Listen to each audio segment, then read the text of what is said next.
Voces del Misterio Express.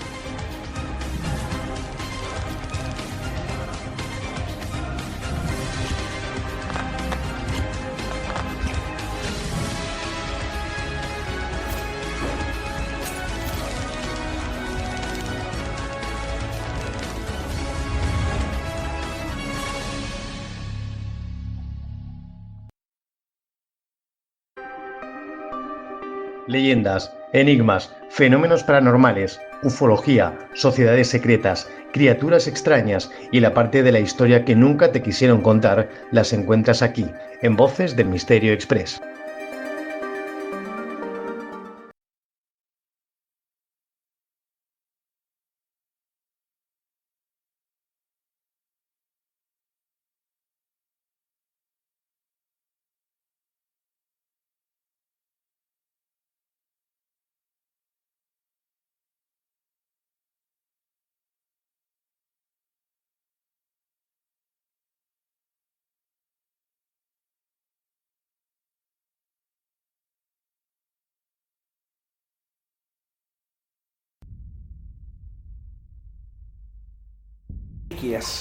Las reliquias del cristianismo. ¿Alguna vez habéis estado en la calle San Luis? Sí, ¿verdad? ¿Habéis visto el relicario que hay allí?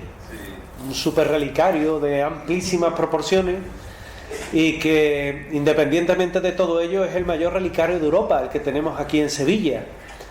Pero las reliquias se dividen en diferentes tipos y no todas son iguales. Las reliquias que más valor tienen son aquellas que estuvieron en contacto con Jesús de Nazaret. Aquellas reliquias que bien estuvieron en contacto, ya sea tejido, ya sean objetos, o en su defecto, que estuvieron en contacto con su sangre. La sangre es el elemento más valioso que nos vamos a encontrar de las reliquias que hay. Y luego están las reliquias de segundo nivel, que son aquellas que pertenecen a los santos. Hay objetos, otro tipo de objetos, que son de tercer nivel, que son las reliquias que tienen una relación con lugares sagrados, con la figura de Jesús de Nazaret o de algún santo. Por eso cuando hoy, por ejemplo, vamos a Oviedo y nos enseñan la Arca Santa, le dicen Arca Santa porque, entre otras cosas, en el interior está el llamado Pañolón de Oviedo, que estuvo en contacto presuntamente con Jesús de Nazaret y con su sangre. Por eso la santidad. O cuando, por ejemplo, vamos a ver la síndone de Turín, tiene también la referencia de reliquia popular, entre otras cosas porque igualmente debió haber contenido a una persona que tiene la misma pasión, que sufre la misma muerte que el propio Jesús de Nazaret. Pero hay otras muchas reliquias en el cristianismo y son a las que hoy me quiero dedicar a ver. Porque, fijaos, viajamos a Roma. Roma es una ciudad preciosa que siempre tiene que tener un huequecito para ir a Roma. Esta es la Basílica de San Juan de Letrán, que está ya saliendo de Roma, y aquí nos vamos a encontrar que esa escalera que veis en pantalla es la escalera santa. Y le llaman la escalera santa porque habrían cogido esos son las escaleras de la fortaleza Antonia, es decir, la fortaleza de Pilato en Jerusalén, y cuando Santa Elena llega allí en el año aproximadamente 330 más o menos, pues ella decide desmontar el palacio y llevarse la escalera peldaño a peldaño a Roma, que es donde hoy se puede ver. Y la tradición, pues ahí lo tenéis, es en unos casos subir de rodillas, en otros casos subir por ese mismo lugar, que como veis en las paredes todo está adornado con frescos que te invitan precisamente a la reflexión, a pensar en lo que es la vida de Jesús de Nazaret. Previamente, cuando se está en aquel sitio, a cuyo lado hay también otra iglesia que es muy visitada, te vas a encontrar con este punto en el cual también hay visitas guiadas y te muestran un poco, te hablan de la trayectoria de ese palacio. Las escaleras santas, que es uno de esos lugares a los que uno no tiene que dejar de ir. Luego también puedes ir a la Basílica de Jerusalén, que es donde te vas a encontrar el Titulus Crucis, o te vas a ir a la iglesia, en este caso, de San Juan Bautista, donde también te vas a encontrar huesos del santo. El problema, ¿sabéis cuál es, no? Que San Juan Bautista, en el mundo hay 60 dedos de San Juan Bautista. Entonces era un señor difícil de ponerle un guante, ¿eh? Hay dos cabezas de San Juan Bautista, no era familia, ¿eh? Las cabezas de San Juan. Y las cabezas de San Juan, exactamente, nunca mejor dicho. Pero que tengáis en cuenta que muchas veces las reliquias son objetos piadosos, que si tuviéramos que hablar de la veracidad de muchas de ellas, la veracidad se vería comprometida. Pero yo no estoy aquí para juzgar hoy esas reliquias, y sí para mostrar algunas de ellas. La escalera santa, una escalera que merece la pena, pero más la pena merece Roma en sí. La mesa de la última cena, que se supone que es donde celebró Jesús de Nazaret la última cena, y se conserva en la misma basílica de San Juan de Letrán. Es más, cuando ustedes llegáis allí, la basílica, bueno, pues se puede ver cómo esa mesa está subida sobre el altar, y sinceramente, bajo mi punto de vista, es pequeña para 13 personas, pero bueno, me imagino que en aquella época eran más menuditos y estaban un poquito más comprimidos, entraban de otras formas, ¿no? Que Jesús de Nazaret era un tipo alto, ¿eh? Jesús de Nazaret medía 1,82 m de estatura, 90 kilos de peso, es decir, era un señor de unas proporciones bastante correctas. Y como veis, bueno, pues en la basílica son muchos los que entran, hacen ese camino por esas mismas escaleras, hay quien las roza, hay quien besa esas escaleras, y luego posteriormente ven lo que es la mesa de la Sagrada Cena, que en esta iglesia también se conservan la cabeza de San Pedro y la cabeza de San Pablo. Puede que en el Vaticano no estén tan de acuerdo, porque entre otras cosas en el Vaticano sabéis que se conserva el sepulcro del propio San Pedro. Cuando llegáis allí al baldaquino, hay una escalera que baja directamente a lo que son los sepulcros de los papas, la cripta de los papas que le llaman, pero realmente por ahí no se entran, por ahí nada más que entra el Papa. Vosotros tenéis que entrar por la izquierda, que es donde hay unas escaleritas, y nada más bajar las escaleritas, avanzando a mano izquierda ya está el Santo Sepulcro de San Pedro. No se sabía que ese era el sepulcro de San Pedro. Se hace una obra en Roma. Sabéis que el Vaticano está sobre una de las 7 colinas de Roma, en este caso la colina Vaticana, y cuando construyen allí lo hacen porque San Pedro allí fue crucificado cabeza abajo. Con el tiempo dicen que también lo entierran allí, y cuando están haciendo unas obras de reforma en aquella misma zona, descubren que hay una zona de sepulcro. Siguen cavando y se acaban por encontrar que hay una especie de mausoleo, y ese mausoleo es el que te deja sorprendido, porque tiene la antigüedad del siglo I y porque, entre otras cosas, se identifican con el mismo San Pedro. Con lo cual, como veis, tiene diferentes opciones, diferentes puntos donde nos podemos encontrar. Ya aquí habría 2 cabezas de San Pedro, ya no son las cabezas de San Juan, ya son las cabezas de San Pedro. Pero bueno, como os he comentado antes, ese tipo de paradojas lo vamos a ver mucho si nos preguntamos el porqué de determinadas reliquias. Cuando se habla del Santo Grial, nosotros en España tenemos teóricamente 2 santos griales, 2 santos cáliz. El primero de ellos, que es el que tiene más fama, es el que está en Valencia, el Santo Cáliz de Valencia. El segundo, que ha surgido recientemente, hace poquitos años, es el Cáliz de Doña Urraca, el Cáliz de León. Los dos tienen la misma dificultad para poder ser etiquetado, para poder ser tasado en cuanto a lo que es su datación, ¿verdad? Porque el cuenco, la copa, son copas que son de piedra, son pétreas, y sobre eso no se puede hacer una medición de carbono 14. Quizás termoluminiscencia, pero las dataciones son incorrectas. Sin embargo, cuando uno lee los evangelios, lee que hay una traducción en la cual el cáliz no es un cáliz, sino que sería una especie de plato, de ensaladera, y digo bien, una especie de plato. Pues eso es lo que vamos a ver también en la Catedral de la Diócesis de Génova, que es otro sitio también altamente recomendable.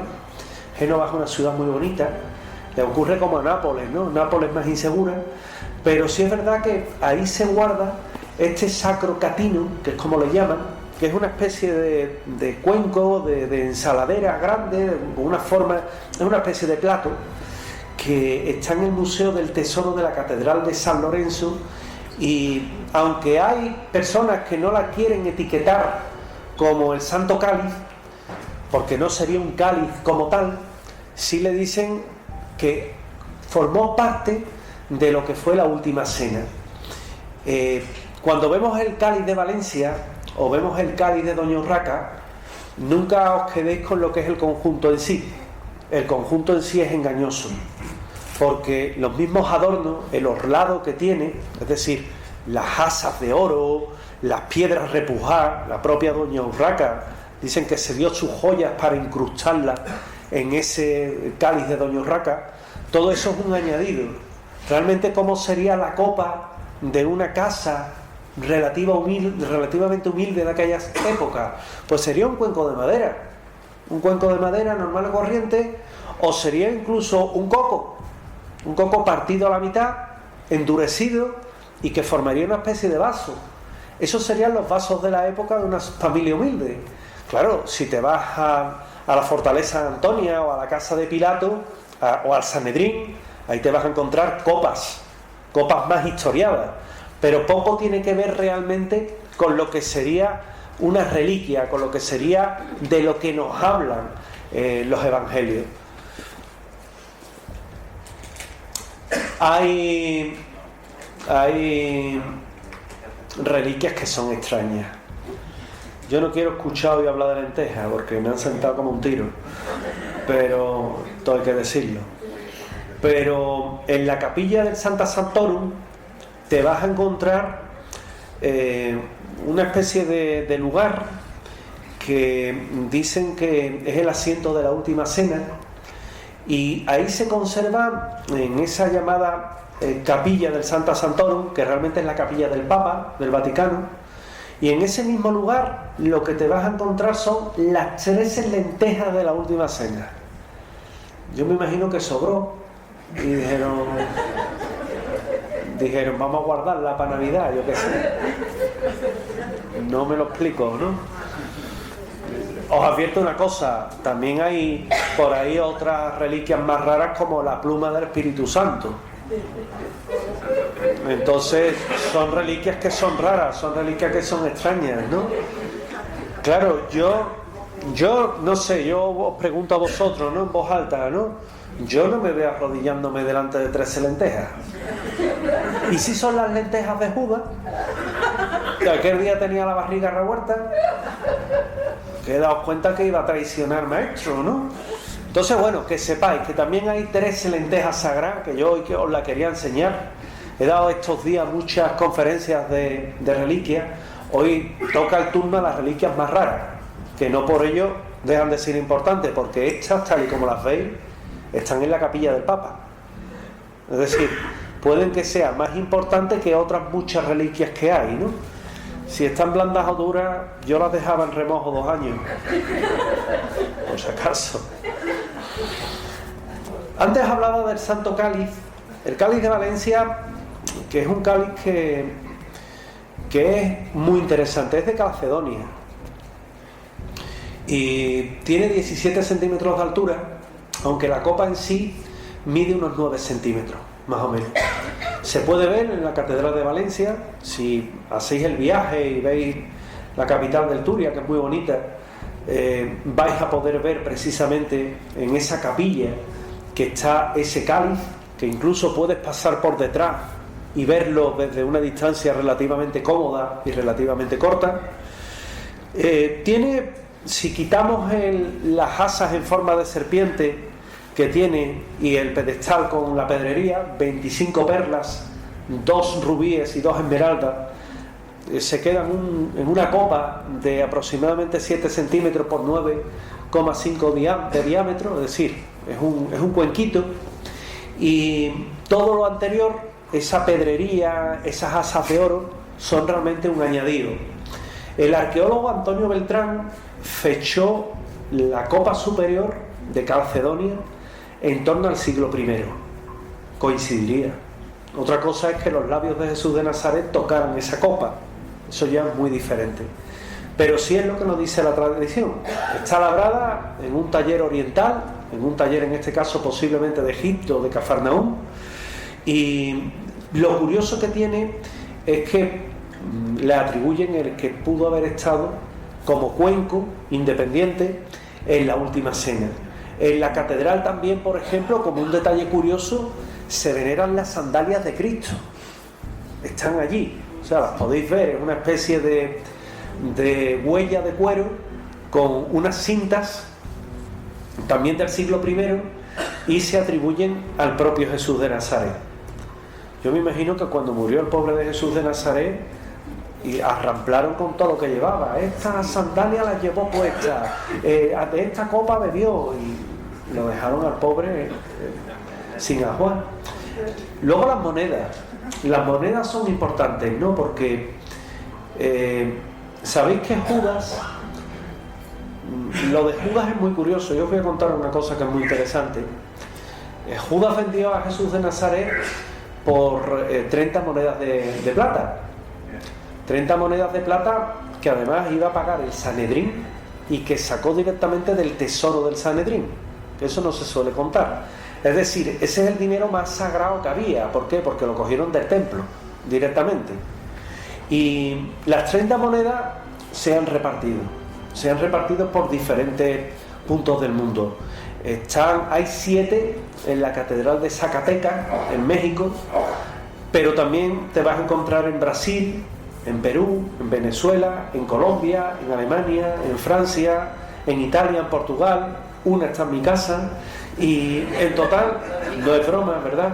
Y en total son más de 200 monedas. Vamos a ver. Si le pagaron 30, ¿cómo va a haber 200? ¿Cómo va a tener los intereses? Claro. ¿Cómo va a tener San Juan Bautista 60 dedos? ¿Cómo va a tener 2 cabezas? Bueno, pues aquí se multiplica todo como los panes y los peces, y son 200 monedas las que hay hoy día.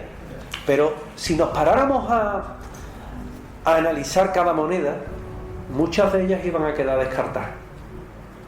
¿Por qué? Porque ni se corresponden con la pureza de la plata de aquella época, ni se corresponderían con el tipo de moneda sagrada, de moneda que aceptaban simplemente en plata en el templo. Y al final, ¿sabéis con cuántas te ibas a quedar? Con 30.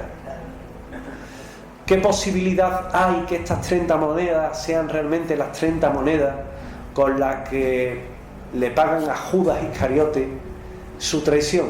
Hay poca. Porque cuentan que el propio Judas trató de devolver el dinero, que ya lo hecho estaba, y que luego posteriormente él tiró el dinero, renegó de él. Y evidentemente no se va a quedar allí el dinero esperando a que no, este es el dinero de Judas, vamos a guardarlo. No, me imagino que quien se lo encontró lo cogió y lo gastó, porque en aquella época ya encontrarte una moneda de plata era una suerte, ¿no? Te podías arreglar mes. Imaginaos encontrarte un saquito, ¿no? Entonces complicado. Sabéis además que Judas acabó de mala forma, ¿no? Judas hay 2 versiones. La primera cuenta que se trató de ahorcar y se ahorcó, ¿vale? Y la segunda cuenta que se ahorcó, pero la cuerda se rompió y se despeñó y se partió en 2, que me parece a mí que es muy exagerado, pero es como dicen que acabó el propio Judas. Es decir, es una muerte bastante horrorosa. España tiene una moneda y otra moneda que, según cuenta la tradición, se fundió en una campana de cobre que está en Velilla del Ebro, en Zaragoza. Una campana que dicen que es milagrosa, que toca para anunciar sucesos milagrosos, luctuosos, extraordinarios, y que en su día, bueno, pues en su día, ahí tenéis la campana en una imagen, en su día la campana pues fue silenciada porque decían que no querían que anunciara ni muertes ni hechos luctuosos, ¿no? Que parecía que iba a ser agorero, pero bueno, que sepáis que la teníamos también físicamente como tal. La cuerda de la crucifixión. Esto es importante porque, fijaos, en la iglesia, hay una iglesia en Roma, que es donde podéis ver el Moisés de Miguel Ángel. Tienes que irte, como en este caso, a las afueras de lo que es el Coliseo, tomas a la izquierda una calle que sube y a mano derecha hay unas escaleras interminables que subes con el hígado en la boca. Cuando has llegado allí, subes un repechito y está la iglesia. Y al fondo, a la derecha, está el Moisés. Es muy bonito. Pero al ver en el altar hay algo que pasa desapercibido, que son las cuerdas con las que ataron a San Pedro, incluso las cadenas. Se abre de vez en cuando, es como un compartimiento automático, ¡pum!, se abre, lo ves, ¡pum!, y se cierra, ¿no? Y aquí también tenemos un pedazo de cuerda de la crucifixión, y diréis, ¿qué cuerda? Si a Cristo lo crucificaron, sí y no. Lo crucificaron, es cierto, pero cuando iba al Gólgota, él portaba el madero horizontal sobre los hombros. Ese madero lo llevaba atado con cuerdas. Ahí no lo habían crucificado todavía. Lo llevaba atado con cuerdas. Cuando él llega al Gólgota, a él no le quitan las cuerdas, venga, y ahora te clavamos. No, con las cuerdas lo echan al suelo, lo clavan y lo suben. Esas cuerdas que tenía amarradas los brazos son las que, por ejemplo, no se ven en la sábana santa por los triángulos de las quemaduras, y sin embargo sí son estas cuerdas de las que nos hablan estas reliquias, que podemos encontrar en la Basílica del Escorial. Si habéis estado en el Escorial, tal y como entráis directamente, uno camina hacia el altar. Si miras hacia atrás vas a poder ver el ventanuco desde donde Felipe II veía las misas y demás, y en una capillita te encuentras precisamente un relicario que tiene un trozo de cuerda que está tiesa y que dicen que es la cuerda o un fragmento de cuerda con la que se amarró a Cristo y se llevó también camino de la crucifixión. La otra está en la Catedral de Anagni, en Italia, y también viene a ser prácticamente lo mismo. El lienzo con el que le vendaron los ojos a Cristo, ¿a que no habíais escuchado hablar nunca de eso? Yo lo he incluido hoy porque está en la iglesia de San Francisco Arripa en Roma. Es una iglesia muy bonita, pasa desapercibida, casi nunca tiene a nadie.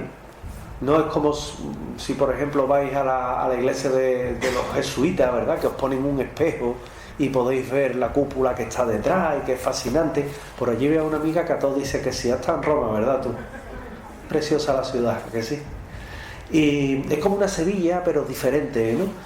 Pero fíjate que esta iglesia pequeñita, muy chica, la iglesia de San Francisco Arripa, y ahí se guarda, como os comentaba, un lienzo con el que le vendaron los ojos a Cristo. En ninguno de los 4 evangelios, ni Mateo, ni Marcos, ni Lucas, ni Juan, hablan de él. Lo tenemos que encontrar en los evangelios apócrifos, que leerlo puede ser farragoso, pero que de vez en cuando uno encuentra hechos que son llamativos, hechos que son curiosos. Y aquí se guarda, es un trozo de tela bastante desgastado, bastante ennegrecido por el paso del tiempo, y se le puede ver en un relicario en el cual también te explican la historia, y te explican incluso en el evangelio apócrifo, en el cual se puede leer que a Cristo hubo un momento en el que le taparon los ojos. Realmente de eso no tenemos constancia. De lo que tenemos constancia es de esto, de la columna de la flagelación, que se guarda, se venera en la Santa Iglesia de Práxedes de Roma, pero que también hay en la iglesia del Escorial o en la iglesia de San Marcos en Venecia. Sabéis que en San Marcos están las reliquias del santo, pero hay un estudio muy interesante que dice que no sería San Marcos el que está enterrado allí, sino que sería Alejandro Magno. Fijaos qué curiosa esa historia. Yo prefiero seguir buscando a Alejandro Magno en Alejandría y dejar en este caso a San Marcos para San Marcos, pero allí se guarda un trozo de columna y son las tres muy diferentes: la que se guarda en San Marcos, la que se guarda en Santa Práxedes en Roma y la que se guarda en el Escorial, porque una es de mármol negro, la otra es de mármol blanco y la otra es de mármol rojo. ¿Con cuál os quedaríais? Elegí siempre el mármol blanco, porque posiblemente era la que entra más en consonancia con lo que te vas a encontrar en la Fortaleza Antonio.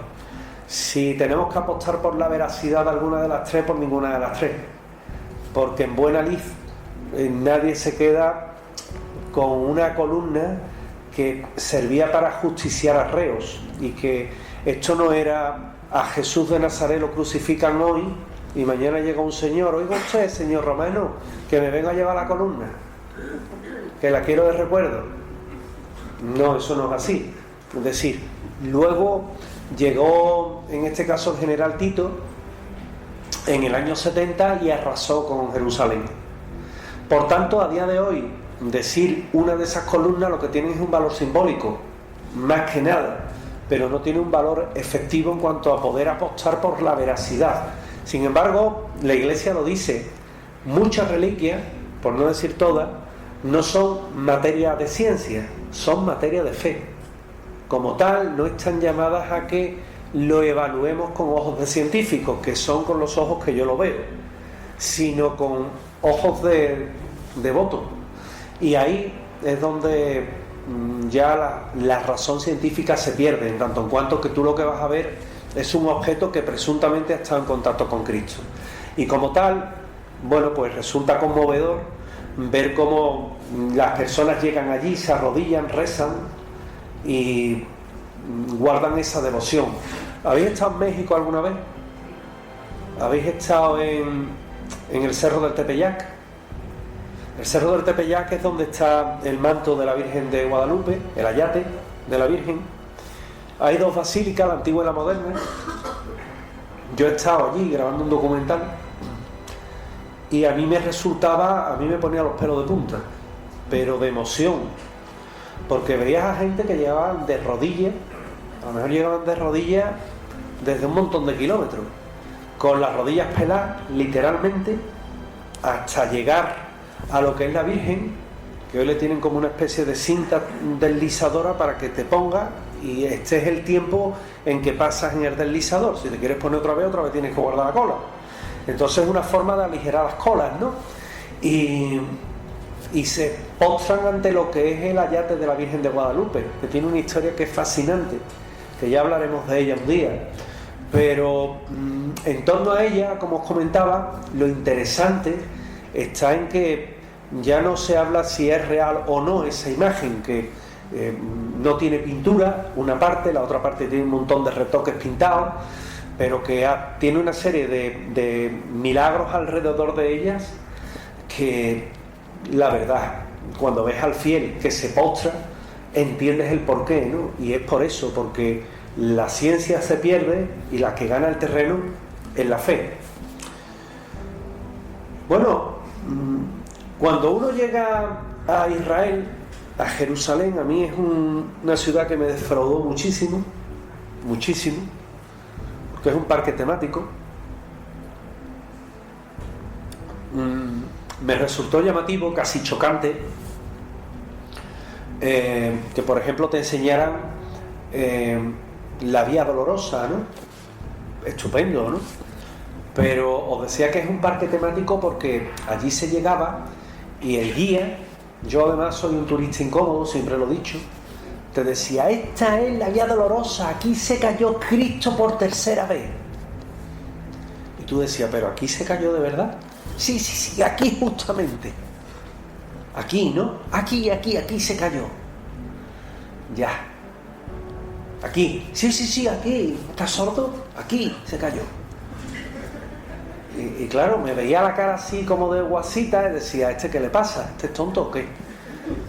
me imagino que lo pensaría, ¿no? Y digo, oye, ¿tú sabes que el suelo real de la fortaleza Antonia está a 12 metros de profundidad? Digamos, más que nada como detalle curioso, ¿no? Y ya me dijo aquello entre dientes, cállate, cállate. Y digo, bueno, pues nada, seguiremos escuchando lo que este hombre. Ya a partir de ese momento yo iba en el tour, más vale no separarte, porque allí te equivocas de calle y te meten en una calle y estás perdido, vamos, literalmente, en todos los sentidos, ¿no? Y yo seguí con el grupo, pero ya calladito, hasta que llegamos a la iglesia del Santo Sepulcro y a la iglesia, en este caso, de la Crucifixión. Que ahí me surgió una duda dudosa muy grande. Claro, si aquí está la iglesia del Santo Sepulcro y donde está la televisión está la iglesia de la Crucifixión, aquí hay algo que falla. ¿Por qué? Porque tenía que haber una diferencia mínima de 300 metros. Pero sin embargo está ahí enfrente. Y claro, yo se lo decía y me decía otra vez tú, cállate, hombre, cállate, sigue hablando. O te devolvemos dinero. Yo no es por el dinero, hombre. Si es que me choca, no te lo puedo preguntar, sí, pero que nadie se entere.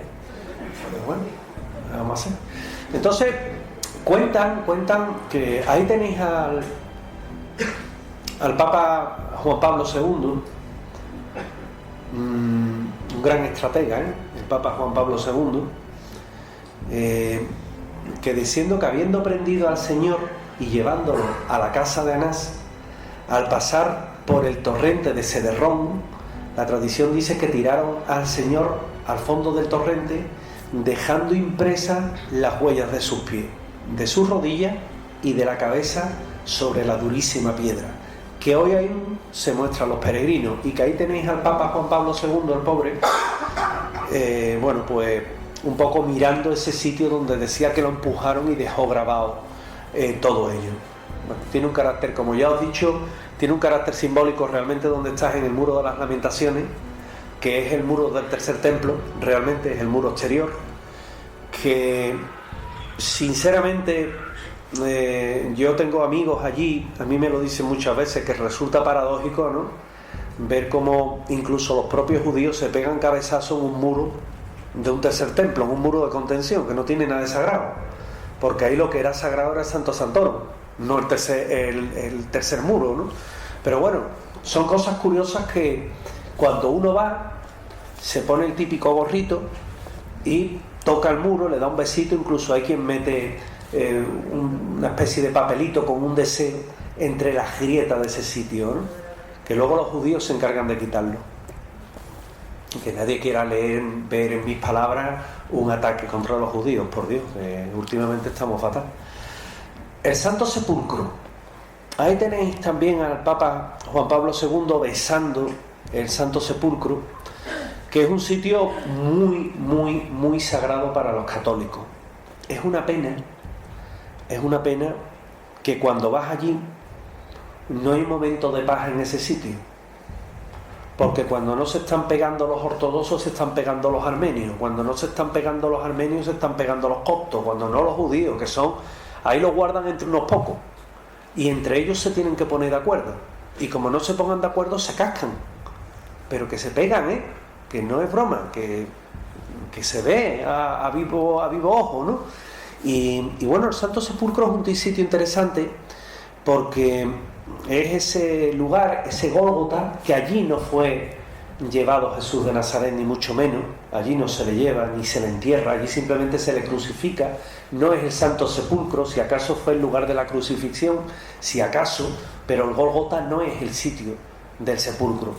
Entonces, sí es cierto que cuando entras, lo que te encuentras es una lápida de mármol, tienes que bajar unas escaleritas, y entonces llegas a esa lápida, y debajo de esa lápida de mármol es donde está la piedra caliza donde reposó el cuerpo, que es realmente a lo que se venera, a lo que se guarda.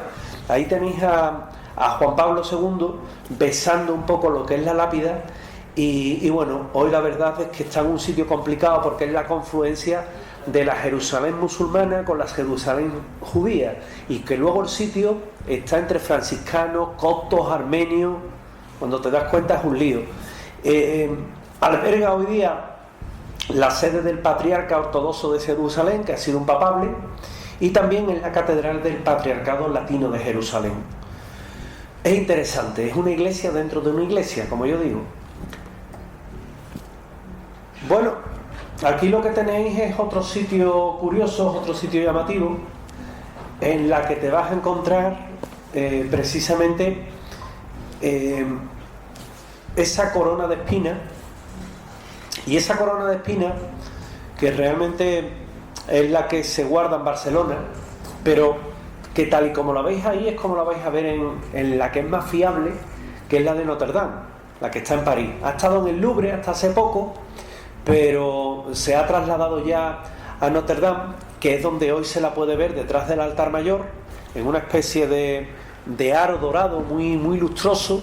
Te paras y allí está la corona. No tiene ni una sola espina, porque se la han cortado y la han repartido. Además, ya sabéis que no era corona de espina, era casco de espina, porque sobre la corona tenía una serie de trenzados que formaban un casco, ¿verdad? Está metido en una especie de aro de vidrio, todas ellas, tanto la que está en la Santa Capilla de París, que en un principio estaba en la Sainte-Chapelle, que está muy cerquita, en este caso de Notre Dame, cruzas el Sena, y si estás en Notre Dame, cruzas el Sena, y tal y como cruzas el Sena, en la parte de los juzgados está la Sainte-Chapelle, ¿no? Y luego lo que te vas a encontrar es que en otros sitios, San Marcos, Santa Práxede, en el Vaticano hay dos santas coronas de espinas, en Barcelona hay otra, en San Juan de Letrán hay otra, en el Escorial hay otra. Bueno, cuando te das cuenta, son muchas, pero todas ellas, como veis, están sin espinas, ¿no? Luego las espinas las han distribuido también por muchos sitios. Aquí en Sevilla tenemos una, que es la Espina del Valle, que si vais a la Anunciación la podéis ver y que procesiona. Es decir, es una de esas espinas, oye, que son llamativas. En Montserrat también podéis encontrar alguna de ellas. El cenáculo, esto que veis, es otro de los lugares más sagrados de la cristiandad y que puede ser visitado bajo unas condiciones muy duras, porque ahí se supone que es donde, bueno, ese lugar en el que Jesús pisó, Jesús estuvo, todo ese sitio en sí sería un lugar sagrado, y los cristianos pueden visitarlo, y esto es como el que hace el Camino de Santiago, que gana le das el abracito al santo y te ganas las indulgencias, ¿verdad? Pues aquí pasa exactamente lo mismo. El actual cenáculo está en un piso superior, está construido por los franciscanos y conmemora, para los que os perdéis un poco con el término cenáculo, el sitio donde fue la última cena, ¿de acuerdo? Allí en Jerusalén. El pañolón de Oviedo. Este es otra reliquia bastante especial. En ese cuadrado, en ese cubo de color oscuro, que realmente es plateado, es donde se guarda. Esa es el Arca Santa. También le tenemos que tener especial cariño porque pasó por Sevilla. Llegó desde Alejandría a Cartagena, de Cartagena pasa a Écija, de Écija a Sevilla, donde las cartas de San Isidoro de Sevilla hablan de él, y hoy se la puede ver en Oviedo. Es el teórico paño ensangrentado de unos 83 centímetros por 84 centímetros que le pusieron en la cara y que le envolvió toda la cabeza a fin de enjuagar lo que son los fluidos corporales y tapar la expresión de horror que tenía el crucificado cuando lo bajan de la cruz, que era la misión que tenía, aparte de enjuagar todos los líquidos y fluidos vitales. Recordar que en la ley hebrea el cuerpo de una persona que muere y que muere torturada y que muere con derramamiento de sangre, todos esos fluidos hay que guardarlos porque según es su ley tiene que viajar al otro lado con él. Entonces es muy importante. Es un pañuelo, como os comentaba, que está manchado de sangre, que de esto y de los tejidos funerarios habla San Juan en el 27. Él dice que cuando se entra en el sepulcro había un sindón, es decir, la sábana santa, un sudario, el sudario de Oviedo que le ponen en la cara, y vendas. Las vendas eran las que le servían de mentonera y las que iban liadas al cuerpo para que no se moviera. Eso es lo que nos dice San Juan, y bueno, podemos ubicar incluso en función de ello las reliquias. Una estaría ¿dónde? Una estaría en Turín, la otra estaría en Oviedo, y vendas, bueno, pues las vendas ya es harina de otro costal, porque como habéis visto, hasta el paño que envolvió los ojos, en este caso que tapó los ojos de Jesús de Nazaret, pues también se tiene como reliquia. Pero las dos principales la tenéis ahí. En la actualidad, en Sevilla tenéis un imaginero muy importante, que es Juan Manuel Miñarro, que es un buen amigo mío, que ha hecho ese Cristo de la Sábana Santa, o el Cristo crucificado de la Universidad de Córdoba, o por ejemplo ha trabajado mucho con el Cerro del Águila. Y Juan Manuel Miñarro tiene un trabajo muy profundo hecho sobre el Pañolón de Oviedo, que actualmente, bueno, pues sigue en estudio. También hay túnicas sagradas. Estas que veis en las que se conservan a Gentuil, que está a unos 12 kilómetros de París, me puedo equivocar, pero que ha sido estudiada, y es una túnica que, bueno, que es de un color así parduzco. Es muy similar a la que se guarda en Treveris, pero la que está en Treveris en Alemania es prácticamente hecha con cuadritos. Y os voy a explicar eso por qué. Porque las familias notables de aquella época llegaban y decían: córtale un cachito, que yo quiero tener una reliquia en mi casa. Y le cortaban un cachito. Y entonces llegaba la monjita y le ponía un parche, lo cosía. Llegaba otro noble: córtale otro cachito, que la quiero para mí. Y le cortaba otro cachito. Y llegaba la monjita, ¡pum!, otro parche. Y cuando te das cuenta, la túnica de Treveris está entera hecha a base de parchitos. Entonces es difícil, ¿no? Es muy complicada de ver. Pero bueno, sí es verdad que ahí la podéis ver, que si viajáis alguna vez a Alemania y os pilla cerquita a Treveris, o os va a pillar más cerquita a Argentuil en París que Treveris, sin duda, pues acercaros y verlo, porque merece la pena. Simplemente por eso, por el fervor, y como están las personas que ven en pantalla, pues simplemente por el mero hecho de observar cómo era la túnica. En la túnica de Treveris caben 3 Jesús de Nazaret. Es tamaño máximo. Era Jesús de Nazaret transformado en Denis Russo. Es decir, es una cosa horrible, es muy grande, es muy grande. Esta todavía tiene un pase. Los clavos de Cristo, que fueron 3, pero que a mí me surgen también muchas dudas, ¿no? Por lo mismo que os comentaba antes. Porque fijaos, es Santa Elena la que descubre los clavos de Cristo. Y ella, una vez que los ha descubierto, los manda a Constantinopla.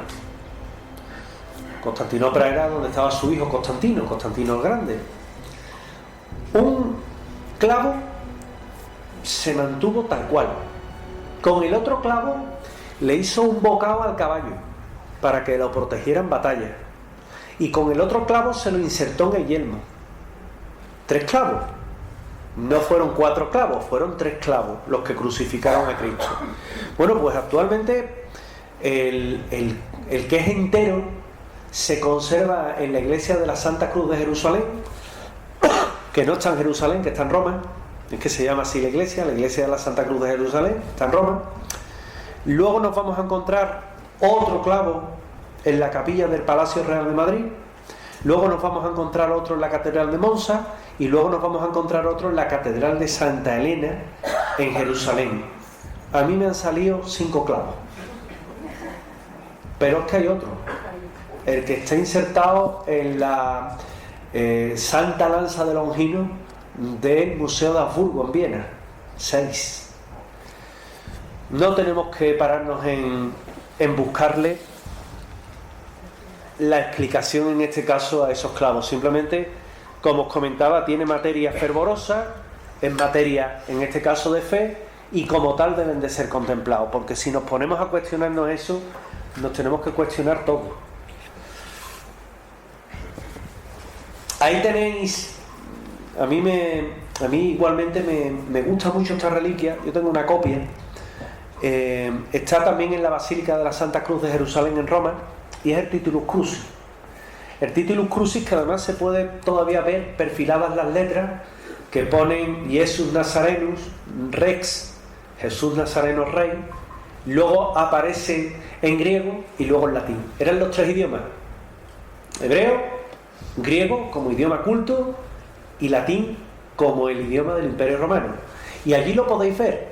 También en San Juan de Letrán y en San Marcos hay notables trozos, porque ocurría que cuando había una iglesia nueva, con una vocación nueva, se le daba una reliquia. Y oye, qué mejor reliquia que el Titulus Crucis que estuvo sobre el madero de la cruz de Cristo, ¿verdad? Se rompía un trocito y se les daba. Hoy día no nos tiene que chocar. ¿Habéis visitado alguna vez a Santa Ángela de la Cruz? Si no, yo os lo recomiendo, ¿eh? Siempre, uno no es sevillano hasta que no va a ver a Santa Ángela de la Cruz. No es sevillano hasta Sevilla. Y cuando sales de allí, te puedes acercar a una monjita y decirle aquello de: madre, ¿me puede dar un trocito de la reliquia de la santa? Y te dan un escapulario de plástico y dentro lleva un hilo. Eso es una reliquia. Una reliquia por contacto ¿con quién? Con Santa Ángela de la Cruz. Y si entráis en la iglesia de Santa Ángela, la podéis ver allí, ella. Está muy chiquitita, muy menguadita, como era Santa Ángela. Y todavía nosotros le decimos Sor Ángela de la Cruz, ¿verdad? No nos hemos acostumbrado a llamarla Santa Ángela. Pero está allí, es muy pequeñita, tiene unas manos de látex, cubiertas por látex, cubiertas por una máscara también de látex, porque debajo está el cuerpo deshidratado. Obviamente no podemos pretender que esté inmaculado, incorrupto, ¿no? Está incorrupto, pero está deshidratado. Y con el INRI, con el Iesus Nazarenus Rex Iudearum, es lo que es Jesús Nazareno, Rey de los Judíos, es lo que te vas a encontrar, ¿no? El INRI es una fórmula que nosotros nos hemos buscado para cortar, para no grabar todo lo que había, ¿no? Es una versión, pero realmente el Titulus Crucis que vais a ver en la Basílica de la Santa Cruz de Jerusalén en Roma tiene las 3 grafías con las 3 frases, es decir, es muy interesante de ver, ¿eh? Sobre todo, yo cuando voy a estos sitios me gusta fijarme en algo que son los cartelitos que te van explicando todo. Hay quien lo pone allí, reza, está en su derecho, yo eso lo respeto muchísimo, pero a mí sobre todo lo que me gusta es leer la historia. Y en esa historia luego, yo que memorizo bastante bien las cosas, luego te acuerdas, ¿no? Y te acuerdas de cada uno de los detalles que has ido viendo. La esponja, ¿sabéis que a Cristo cuando estaba en la cruz le entró sed? Porque el suplicio había sido bastante duro, y para acelerarle la muerte se le daba una especie de brebaje que era agua con poco vino y vinagre. Se le acercaba a los labios, empapaba los labios, y eso lo que hacía era que te iba dejando adormecido. ¿Con qué opción? Pues que no lucharas por vivir, te dejaras llevar y murieras. Era una especie de muerte dulce, y hago los signos de la comilla, ¿vale? Esa esponja con vinagre se venera en la Santa Capilla de París, que la compró, en este caso, el rey Luis XI de Francia a Balduino II en 1241. Os acordaréis de Balduino porque es el del Reino de los Cielos, el que aparece en la película. Bueno, pues a Balduino II, y se conserva otra parte de esa esponja en la Basílica del Escorial en España. Que diréis: oye, en el Escorial, ¿por qué hay tantas reliquias? Porque Felipe II era un coleccionista de reliquias. A él le encantaba coleccionar reliquias.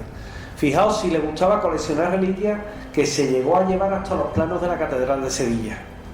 Hoy día, para encontrar los planos de la Catedral de Sevilla, el único plano que queda, porque el que estaba en el Escorial se quemó, te lo vas a encontrar en el País Vasco. Aquí en Sevilla no lo tenemos. También es verdad que para construir la Catedral de Sevilla no había plano, sino que se hacía directamente sobre la arena. Hoy vamos a construir esto, lo otro, pero más o menos una idea general como plano sí había, ¿no? Entonces también te encuentras un trozo de la esponja en San Juan de Letrán, en Santa María la Mayor, y en Santa María de Trastevere, en este caso en Roma, que es una iglesia muy bonita. Sobre todo os recomiendo, si vais allí, está en pleno Trastevere, sitio precioso, ¿eh? En pleno Trastevere entras, y tal como entras ves un mosaico tipo bizantino hecho con trocitos dorados que la verdad es que merece la pena, aunque visitar Trastevere en sí es precioso. Y luego están reliquias raras. Yo esto no he pretendido ni quiero que haya mofas con esto, simplemente para que veáis lo raras que pueden ser las reliquias que se guardan.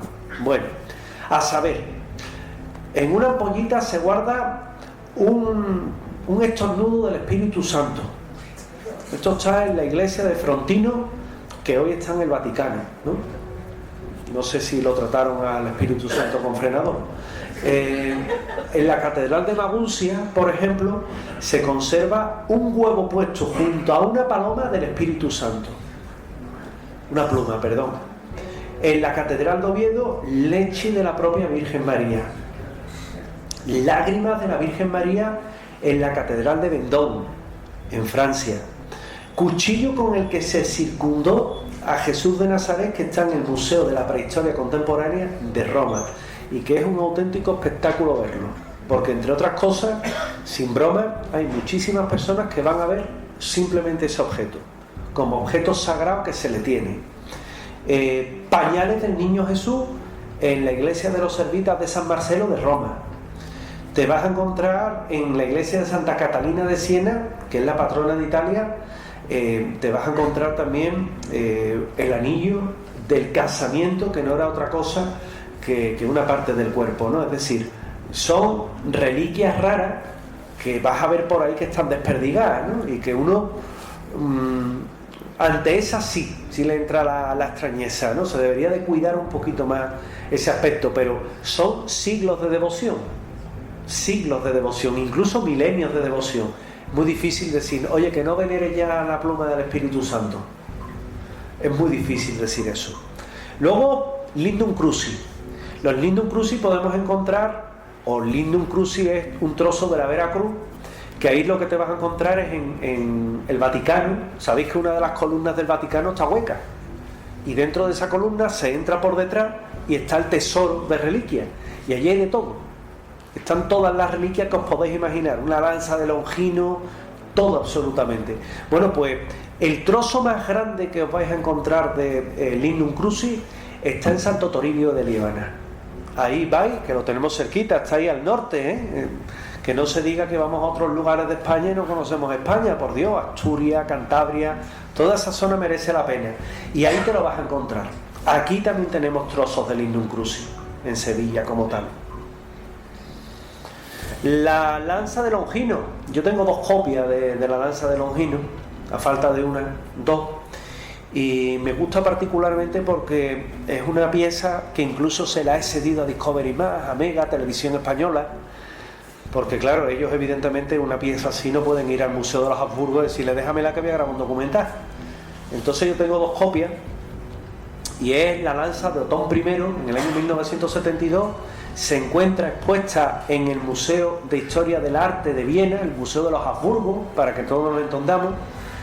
Y esta fue la lanza que fue la perdición de Hitler. Hitler creía fervientemente que quien tuviera esa lanza en las manos dominaría el mundo. Ahora, tiene también una pena. En el momento que la pierdas, pierdes también la vida. Y él se arriesgó. Nada más que anexionó Austria, los pobres no les quedaba otra, ¿no? Nada más que se anexiona Austria, él entra en el Museo de los Habsburgo, roba la lanza o se la lleva a prestar, y una vez que se la lleva a prestar, permanece con él durante toda la Segunda Guerra Mundial. Problema de todo esto, que cuando está amenazado todo lo que son las reliquias y el oro que tenían los alemanes, lo trasladan a Nuremberg. Y en Nuremberg, el día en el que Patton toma la ciudad y coge la lanza en sus manos, ese mismo momento, en el búnker de la Cancillería se pegaba un tiro a Hitler, o le pegaban un tiro a Hitler. Yo no creo que tuviera valor para eso. Con lo cual te daba el poder, pero también te lo quitaba. Hay una lanza en Armenia, una lanza en Cracovia. También os recomiendo que vayáis a Cracovia, una ciudad preciosa, y es todo un poco una copia de la anterior, ¿no? Y luego ya está la sangre de Cristo. La sangre de Cristo, que hace poco hice yo una demostración en televisión. Me llevé una ampollita con un líquido rojizo que parece sangre, ¿no?, de Cristo. Sabéis que en Italia, San Genaro, cuando llega septiembre, se saca la ampollita, se muestra al público, y si se la gira y no se mueve es que está cuajada. Chungo. Eso es que va a haber una tragedia o va a haber algo. Entonces el cura con discreción dice, ya está, no pasa nada. Se la lleva para adentro, la agita, la vuelve a sacar, la mueve, ya la sangre de San Gennaro, y todo el mundo allí contento. Entonces eso lo que significa es que no es sangre realmente. La sangre cuando se cuaja, sea de quien sea. Posiblemente de lo que se trate es de algo que se llama gel tisotrópico, que a mí me encanta. Yo tengo 2 botes con ese gel, que tú lo ves y está cuajado, pero si lo agitas un poquito, lo hice el otro día en televisión, vamos, y mis compañeros se quedaron alucinados, y lo volví a mostrar y se movía. Es el mismo efecto. Hay sangre en San Juan de Letrán, hay sangre en España, en Flandes, en la capilla, en la Santa Capilla de París, en la iglesia de Santiago de Rotemburgo. Como veis, los países se reparten las reliquias. ¿Quiénes son? España, Francia, Italia y en menor medida Alemania. Pero el triángulo de España, Francia y Italia, los que se llevan la palma. Está la capilla de la prisión de Cristo, que también existe, la sábana santa, de la que voy a tener la oportunidad de hablar, y ya os invito a los que queráis ir el próximo jueves, día 19 de marzo, en la sede de Distrito de Nervión, en la avenida de la Cruz del Campo número 36, a las 5:30 de la tarde. Va a ser una conferencia en exclusiva de la sábana santa. Hoy, como os he comentado, no quería hablar de eso, quería hablar de estas otras reliquias, porque creo que en la variedad está el gusto y también conviene de un año para otro cambiar un poco. Pero al fin y al cabo, estas son las reliquias de Cristo, las reliquias de la cristiandad, que como os he comentado, no hay que verlas como materia de fe, hay que verlas simplemente también como curiosidad histórica. Hay que verla con la duda que te puede llegar a generar, porque si la ves con los ojos de la ciencia, ahí vamos a tener un problema. No obstante, ser benevolentes con ellas, mirar más allá. Muchas de ellas han obrado milagros, muchas de ellas han curado a enfermos, muchas de ellas tienen el poder de sanar a las personas. Si son o no son, ¿qué más da? Si te devuelve la salud, ¿qué más da? Por lo tanto, disfrutamos de ellas. Hoy hemos conocido algunas, y cuando veáis algunas de ellas, pensad en todo lo que os he dicho, y sobre todo también pensar en algo: visitar a Santa Ángela de la Cruz, ver el sitio, el recogimiento que hay, la veneración que se le tiene a la santa, y comprenderéis en gran medida lo que significa una reliquia para la cristiandad. Leyendas, enigmas, fenómenos paranormales, ufología, sociedades secretas, criaturas extrañas y la parte de la historia que nunca te quisieron contar las encuentras aquí, en Voces del Misterio Express. Voces del Misterio Express.